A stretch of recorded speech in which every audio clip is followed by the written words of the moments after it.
and welcome to another episode of 1CW Question. I'm your host, Vince VE6LK, and I have my very special guest, Evan Thorson, K2EJT, with me today.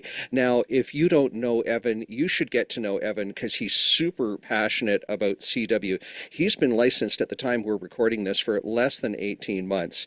You'll find his YouTube link down here in the description. Evan is also a Long Island CW Club instructor. He's active in the POTA program, and he has an excellent video on his website called CW Tips for Beginners.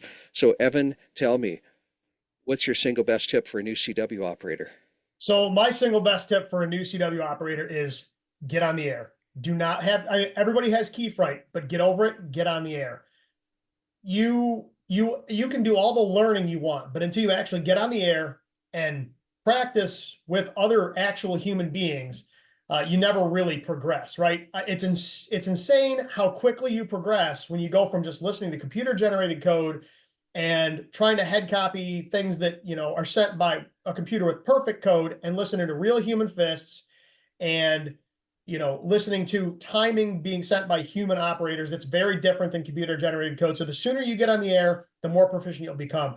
There's a saying that says, don't get good to get on the air, get on the air to get good. And I think that there's Wonderful. a lot to that, right? I mean, the earlier you get on the air, the better off you're going to be. I went from the first second I started learning CW until my first QSO was, I don't know, 2 months. And that, once you do that, once you get that first one under your belt, the rest of them come so much easier. Evan, thank you so much for sharing your insight and wisdom with us. 73, Ham Smarter. Thank you much. Thanks, Vince.